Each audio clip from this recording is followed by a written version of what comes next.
إن الحمد لله نحمده ونستعينه ونستغفره ونعوذ بالله من شرور أنفسنا ومن سيئات أعمالنا من يهده الله فلا مضل له ومن يضلل فلا هادي له وأشهد أن لا إله إلا الله وحده لا شريك له وأشهد أن محمدا عبده ورسوله أما بعد فإن خير الحديث كتاب الله وخير الهدي هدي محمد صلى الله عليه وسلم وشر الأمور محدثاتها وكل محدثة بدعة وكل بدعة ضلالة وكل ضلالة في النار. أعوذ بالله السميع العليم من الشيطان الرجيم من همزه ونفخه ونفثه. وكلا نقص عليك من أنباء الرسل ما نثبت به فؤادك وجاءك في هذه الحق وموعظة وذكرى للمؤمنين. حضرات گرامی، آج کی اس ملاقات میں سیرت رسول کے حوالے سے ایک اہم موضوع لے کر میں آپ کی خدمت میں حاضر ہوا ہوں. آج کی اس ملاقات میں میری گفتگو کا موضوع رہے گا کہ سیرت رسول کا مطالعہ کیوں، سیرت رسول کا مطالعہ ہم کیوں کریں، سیرت رسول کو پڑھنے پڑھانے کی ضرورت کیا ہے، اور خصوصاً دعات و مبلغین جو دعوت و تبلیغ کے راستے میں اپنی زندگیوں کو خرچ کر رہے ہیں ان کے لیے مطالعہ سیرت کی اہمیت کیا ہے. ان تمام نکات پر میں آج کی اس ملاقات میں روشنی ڈالنے کی کوشش کروں گا. سب سے پہلی بات تو یہ ہے کہ ہر مسلمان پر نبی کریم صلی اللہ علیہ وسلم کا یہ حق ہے کہ وہ امتی ہونے کی حیثیت سے نبی کریم صلی اللہ علیہ وسلم کی سیرت اور آپ کی حیات طیبہ کا مطالعہ کرے. اس لیے کہ جب تک ہم نبی کریم صلی اللہ علیہ وسلم کو نہیں جانیں گے، نبی کریم صلی اللہ علیہ وسلم کی حیات طیبہ کو نہیں پڑھیں گے، اس وقت تک ہم نبی کریم صلی اللہ علیہ وسلم سے کما حقہ محبت نہیں کر سکتے، کما حقہ آپ کے اسوے پر عمل نہیں کر سکتے. آپ صلی اللہ علیہ وسلم کے شب و روز، آپ کے لیل و نہار، آپ کی دن رات کی مصروفیات جب تک ہمارے علم میں نہ آئیں اس وقت تک ہم نہ نبی کریم صلی اللہ علیہ وسلم سے سچی محبت کر سکتے ہیں، اور نہ ہی آپ صلی اللہ علیہ وسلم کو صحیح معنوں میں آئیڈیل اور اسوا مان کر اپنی زندگی کو آپ کے نقش قدم پہ چلا سکتے ہیں. اس لیے امتی ہونے کی حیثیت سے ہر مسلمان کی یہ ذمہ داری بنتی ہے کہ وہ سیرت رسول کا مطالعہ ضرور کرے. اسی وجہ سے ہم دیکھتے ہیں کہ قرآن مجید خود نبی کریم صلی اللہ علیہ وسلم کی حیات طیبہ کے مختلف گوشوں کو، آپ کی صفات کو، آپ کے اخلاق کو مختلف صورتوں میں ذکر کرتا نظر آتا ہے. سورۃ الضحیٰ جب ہم پڑھتے ہیں تو آپ صلی اللہ علیہ وسلم کے بچپن کا تذکرہ ملتا ہے، آپ کی یتیمی کا تذکرہ ملتا ہے، آپ کی قبل از نبوت کی زندگی کا تذکرہ ملتا ہے. أَلَمْ يَجِدْكَ يَتِيمًا فَآوَى وَوَجَدَكَ ضَالًّا فَهَدَى وَوَجَدَكَ عَائِلًا فَأَغْنَى. اے پیغمبر، آپ یتیم تھے، اللہ نے آپ کو پناہ دی. آپ غریب تھے، اللہ تعالیٰ نے آپ کو بے نیاز کیا، مالدار کیا. آپ حق کی تلاش اور جستجو میں تھے، اللہ تعالیٰ نے آپ کو حق اور ہدایت کی جانب رہنمائی کی. آپ سورہ آل عمران پڑھیں گے، سورہ آل عمران میں آپ صلی اللہ علیہ وسلم کے مزاج کی خصوصیت قرآن مجید ان الفاظ میں بیان کرتا ہے. فَبِمَا رَحْمَةٍ مِّنَ اللَّهِ لِنْتَ لَهُمْ وَلَوْ كُنْتَ فَضًّا غَلِيظَ الْقَلْبِ لَانفَضُّوا مِنْ حَوْلِكَ. کہ اے پیغمبر، یہ رب العالمین کی خاص مہربانی آپ پر ہے، رب العالمین کا خاص رحم و کرم ہے آپ پر کہ رب العالمین کی رحمت کے نتیجے میں آپ انسانوں کے حق میں، اپنی امت کے حق میں بڑے مہربان، بڑے ہمدرد، بڑے نرم خو، بڑے نرم مزاج اور بڑے نرم طبیعت کے ثابت ہوئے ہیں.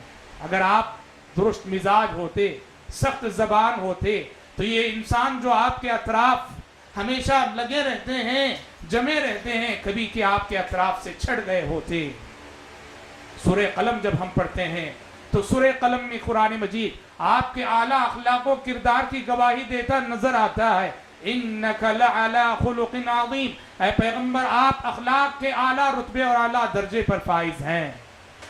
الغرض کہنا یہ ہے کہ قرآن مجید نے سیرت رسول کے مختلف گوشوں کو مختلف صورتوں میں پیش کیا ہے. اس لیے ایک امتی ہونے کی حیثیت سے ہر مسلمان کی یہ ذمہ داری بنتی ہے کہ وہ نبی کریم صلی اللہ علیہ وسلم کی حیات طیبہ کو پڑھے، آپ کی زندگی کو پڑھے، آپ کے شب و روز، آپ کے لیل و نہار کو پڑھے.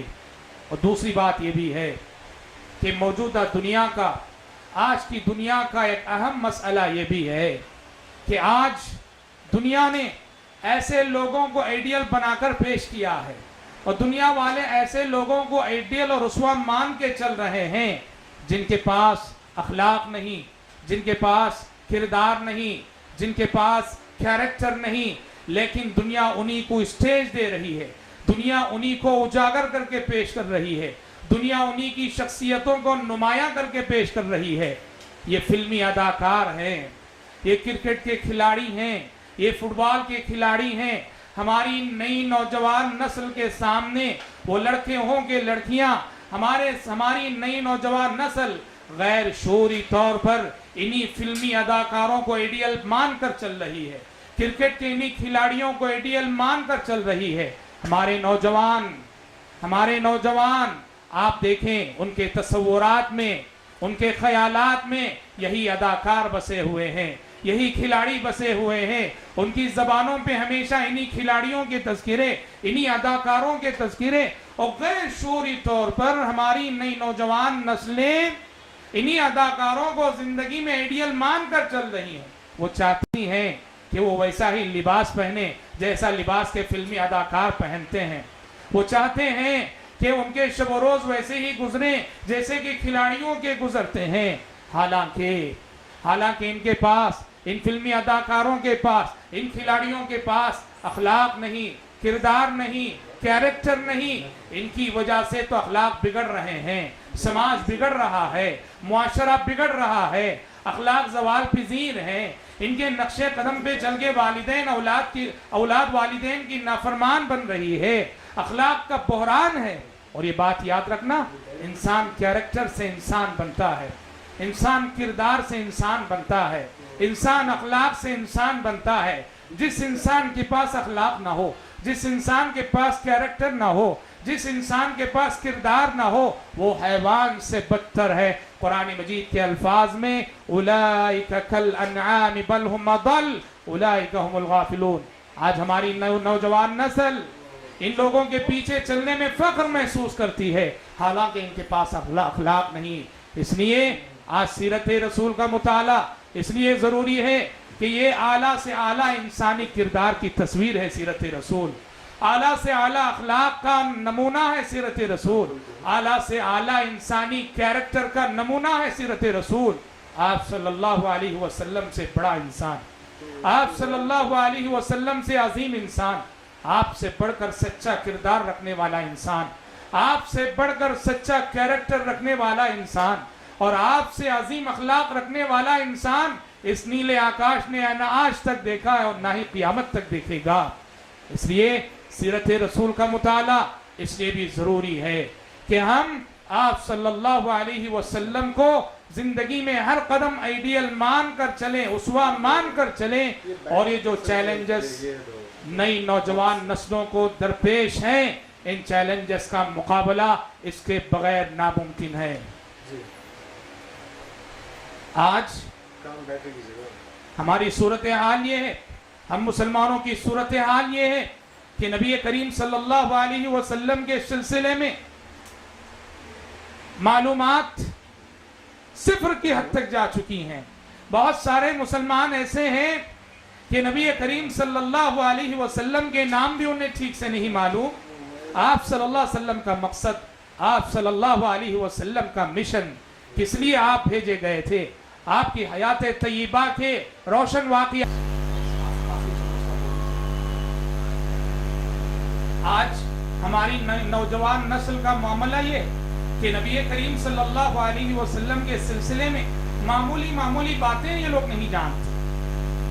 وہی فلمی اداکاروں کے بارے میں پوچھو, کھلاڑیوں کے بارے میں پوچھو, سارا بایو ڈیٹا ہمارے سامنے کھول کے رکھ دیں گے, اور نبی کریم صلی اللہ علیہ وسلم کے سلسلے میں پوچھو تو معمولی معمولی باتیں نہیں جانتے.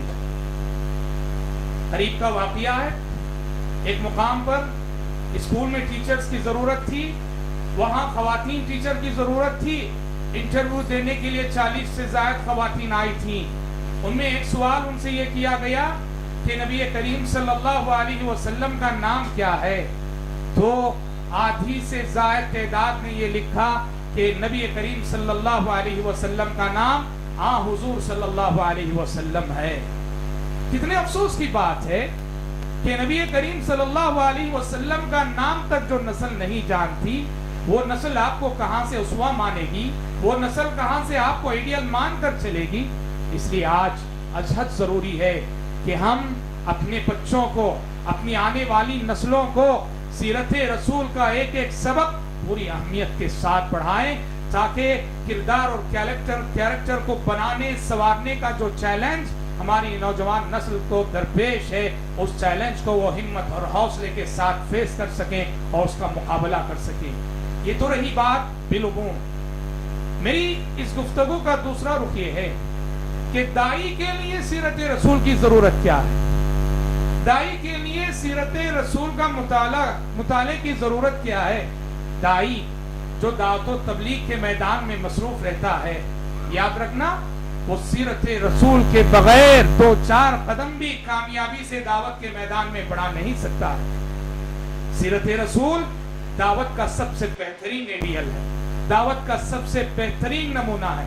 سیرت رسول دائی کو یہ بتاتی ہے کہ دعوت کے اصول کیا ہے, دعوت کا طریقہ کار کیا ہے, کہاں جوش کا غلبہ ہونا چاہیے, کہاں ہوش کا غلبہ ہونا چاہیے, دعوت کی حکمت عملی کیا ہے, دائی کو کیا کیا چیلنجز درپیش ہوتے ہیں, دعوت کے راستے میں پیش آنے والے خطرات کیا ہیں, اور ان خطرات کا مقابلہ کیسے کیا جاتا ہے.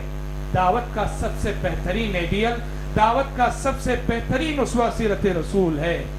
سیرت رسول کے مطالعے سے دائی کو حوصلہ ملتا ہے, دائی کو ہمت ملتی ہے, دائی کا عزم جوان ہوتا ہے, دائی کا ارادہ پختہ ہوتا ہے. دائی جب دعوت کے میدان میں گالیاں سنتا ہے دل برداشتہ ہو جاتا ہے, لیکن جیسے ہی اسے یہ یاد آتا ہے میری کیا حیثیت, نبی کریم صلی اللہ علیہ وسلم کو کیا کیا نہیں کہا گیا, آپ کو القاب دیے گئے, آپ کو شاعر کہا گیا, آپ کو جادوگر کہا گیا, آپ کو کاہن کہا گیا, آپ پہ تبصرے کیے گئے, آپ کی ذات کو تنقید کا موضوع بنایا گیا, آپ کی ذات کو مذاق کا عنوان بنایا گیا. ایک دائی جب یہ سب چیزیں پڑھتا ہے سیرت رسول میں تو اس کو حوصلہ ملتا ہے کہ دنیا والے مجھے جو کہنا ہے کہہ لیں, جب دنیا والوں کے تنقیدوں اور تبصروں سے نبی کریم صلی اللہ علیہ وسلم بچ نہیں پائے تو ہم بھی نہیں بچ پائیں گے. دعوت کے میدان میں اگر دائی کو کبھی مار کھانی پڑ جائے تو دائی فوراً طائف کے اس واقعے کو یاد کر لے گا جہاں پیغمبر عربی صلی اللہ علیہ وسلم کو خون سے لہو لعان کر دیا گیا. یہ واقعہ واقعتاً دائی کو بڑا حوصلہ دیتا ہے اور بڑی ہمت دیتا ہے, اور وہ دعوت کے راستے میں جان بھی قربان کرنے پہ آمادہ ہو جاتا ہے, اور جان بھی قربان کر کے وہ یہی کہے گا کہ جان دی ہوئی اسی کی تھی, جان دی ہوئی اسی کی تھی, حق تو یہ ہے کہ حق ادا نہ ہوا. اس طرح سیرت رسول کے مطالعے سے حوصلہ ملتا ہے اور ہمت ملتی ہے ایک دائی اور مبلغ کو. قرآن مجید نبی کریم صلی اللہ علیہ وسلم کے سلسلے میں ایک بات سورہ ہود میں یہ فرماتا ہے وَكُلًّا نَقُصُّ عَلَيْكَ مِنْ أَنْبَاءِ الرُّسُلِ مَا نُثَبِّتُ بِهِ فُؤَادَكَ. کہ پیغمبر ہم آپ کو پچھلے پیغمبروں کے وہ واقعات سناتے ہیں, وہ واقعات آپ کے سامنے بیان کرتے ہیں جن واقعات سے آپ کو حوصلہ ملتا ہے اور آپ کو ثابت قدمی نصیب ہوتی. کیا مطلب یہ ہے کہ دعوت و تبلیغ کے میدان میں خود نبی کریم صلی اللہ علیہ وسلم کو آئیڈیل اور اسوے کی ضرورت پیش آئی تو اللہ تبارک و تعالیٰ نے نبی کریم صلی اللہ علیہ وسلم کے لیے آپ سے پہلے گزرے ہوئے پیغمبروں کو، آپ سے پہلے گزرے ہوئے رسولوں کو آئیڈیل بنا کر پیش کیا۔ یہ جو قرآن مجید میں جا بجا پچھلے پیغمبروں کے واقعات جو ملتے ہیں، حضرت موسیٰ علیہ السلام کا واقعہ کتنی جگہ ہمیں ملتا ہے، حضرت ابراہیم علیہ السلام کا واقعہ کتنی جگہ ہمیں ملتا ہے، حضرت نوح علیہ السلام کا واقعہ کتنی جگہ ہمیں ملتا ہے۔ پیغمبروں کے واقعات تکرار کے ساتھ بار بار جو دہرائے گئے ہیں، سورۃ الاعراف میں، سورہ ہود میں، سورۃ الشعراء میں، سورہ طٰہٰ میں، سورہ قصص میں۔ سوال یہ ہے کہ پیغمبروں کے واقعات کو بار بار جو دہرایا گیا ہے اس کا مقصد کیا ہے؟ مقصد قرآن بتاتا ہے سورہ ہود کی آیت میں، مقصد یہ ہے کہ پیغمبر عربی صلی اللہ علیہ وسلم کے سامنے پچھلے پیغمبروں کے واقعات کو پیش کر کے قرآن پیغمبر کو حوصلہ دینا چاہتا ہے، ہمت دینا چاہتا ہے، صبر کا پیغام دینا چاہتا ہے کہ فَاصْبِرْ كَمَا صَبَرَ أُولُو الْعَزْمِ مِنَ الرُّسُلِ۔ اے پیغمبر، آپ سے پہلے گزرے ہوئے اولو العزم پیغمبروں نے جیسا صبر کیا، آپ بھی ویسا ہی صبر کیجئے۔ یہاں اس عظیم نقطے کو سمجھنے کی ضرورت ہے کہ دعوت کے میدان میں آئیڈیل اور اسوے کی ضرورت ہمارے نبی نے بھی محسوس کی، تو آپ کے سامنے پچھلے پیغمبروں کا اسوہ پیش کیا گیا، تو آپ کے بعد قیامت تک آنے والے دعات اور مبلغین آپ صلی اللہ علیہ وسلم کے اسوے اور آئیڈیل کے اور زیادہ محتاج ہوں گے۔ آپ کو آئیڈیل بنائے بغیر، آپ کو اسوہ بنائے بغیر ہم دعوت کے میدان میں کامیابی سے 2-4 قدم بھی نہیں بڑھا سکتے۔ آپ قرآن مجید کی سورتوں کے نزول کا پس منظر دیکھیں گے تو سمجھ میں آئے گا کہ نبی کریم صلی اللہ علیہ وسلم کی زندگی جن جن حالات سے گزر رہی تھی، سبحان اللہ، آسمان سے وحی الہی بھی وہ پیغمبر گزرے ہوئے پیغمبروں کے ویسے ہی واقعات کی وحی لے کر آتی تھی۔ مکی زندگی میں جب نبی کریم صلی اللہ علیہ وسلم کو ستانے والے، آپ کو پریشان کرنے والے، آپ کی تکذیب کرنے والے، آپ کو جھٹلانے والوں میں غیروں سے آگے آپ کے اپنے تھے، آپ کے اپنے رشتہ دار تھے۔ آپ کا سب سے بڑا دشمن آپ کا اپنا سگا چچا ابو لہب بنا ہوا تھا۔ نبی کریم صلی اللہ علیہ وسلم یہ سوچ کر پریشان ہوتے کہ غیر جھٹلائے تو جھٹلائیں، اپنے بھی جھٹلا رہے ہیں، غیر دشمن بنے تو بنے، اپنے بھی دشمن بنے ہوئے ہیں، غیر سازشیں کریں تو کریں، اپنے بھی سازشیں کر رہے ہیں۔ یہ سوچ کر نبی کریم صلی اللہ علیہ وسلم پریشان ہوتے، غمزدہ ہوتے، تو عین انہی حالات میں سورہ یوسف نازل ہوئی۔ سورہ یوسف نے نازل ہو کر نبی کریم صلی اللہ علیہ وسلم کو یہ پیغام دیا، اے پیغمبر، اگر آپ کے اپنے رشتہ دار آپ کو ستا رہے ہیں، آپ کے اپنے رشتہ دار آپ کے خلاف سازشیں کر رہے ہیں، آپ کے اپنے رشتہ دار آپ کے خلاف مکاریاں کر رہے ہیں، تو غم نہ کریں کہ آپ سے پہلے گزرے پیغمبروں کے ساتھ بھی یہی ہوا۔ یہ دیکھیے، یہ یوسف علیہ السلام ہیں، ان کے خلاف سازشیں کرنے والے ان کے اپنے سگے بھائی، انہیں گھر سے باپ سے جدا کرنے والے ان کے اپنے سگے بھائی، انہیں لے جا کر کنویں میں پھینکنے والے ان کے اپنے سگے بھائی۔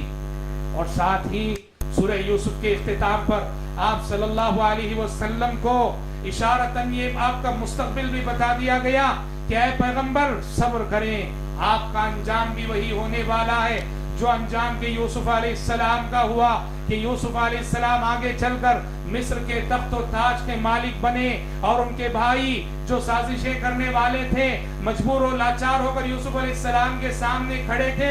اے پیغمبر، آپ کی زندگی میں بھی وہ دن آنے والا ہے، صبر کریں کہ آپ کے خلاف سازشیں کرنے والے وہ لاچار و مجبور ہو کر آپ کے سامنے کھڑے ہوں گے، اور جس طرح یوسف علیہ السلام نے اپنے بھائیوں سے کہا تھا لا تثریب علیکم اليوم یغفر اللہ لکم، اب وہ دن بھی آپ کی زندگی میں آنے والا ہے کہ آپ بھی ان لوگوں سے جو آپ کے خلاف سازشیں کرنے والے، مکاریاں کرنے والے، انہیں درگزر کرتے ہوئے آپ بھی وہی کہیں گے جو یوسف علیہ السلام نے اپنے بھائیوں سے کہا تھا۔ چنانچہ ہم دیکھتے ہیں جس طرح اخوان یوسف علیہ السلام کے سامنے لاچار کھڑے تھے، فتح مکہ کے موقع پر آپ کے خلاف سازشیں کرنے والے تمام کفار مجبور و لاچار ہو کر آپ کے رحم و کرم کی بھیک مانگتے ہوئے کھڑے تھے، اور اس موقع پر آپ صلی اللہ علیہ وسلم نے ان سے وہی جملہ ارشاد فرمایا تھا جو جملہ کہ یوسف علیہ السلام نے اپنے بھائیوں سے کہا تھا، لا تثریب علیکم اليوم یغفر اللہ لکم۔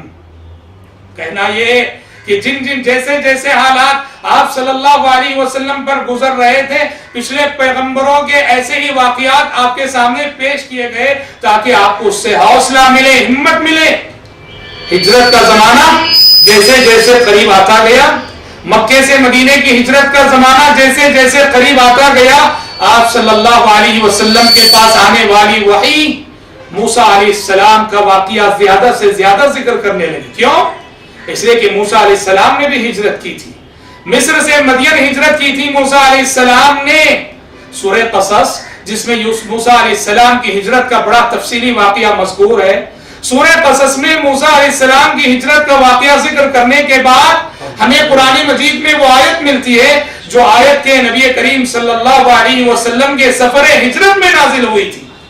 موسیٰ علیہ السلام کی ہجرت کا واقعہ ذکر کر کے سورہ قصص کے آخری میں وہ آیت ہمیں ملتی ہے، ان الذی فرض علیک القرآن لرادک الی معاد۔ اے پیغمبر، جس ذات نے آپ پہ قرآن مجید کو اتارا ہے وہ ذات آپ کو آپ کے حقیقی ٹھکانہ مکہ مکرمہ کی طرف لوٹانے والی ہے۔ مفسرین لکھتے ہیں یہ آیت کب نازل ہوئی؟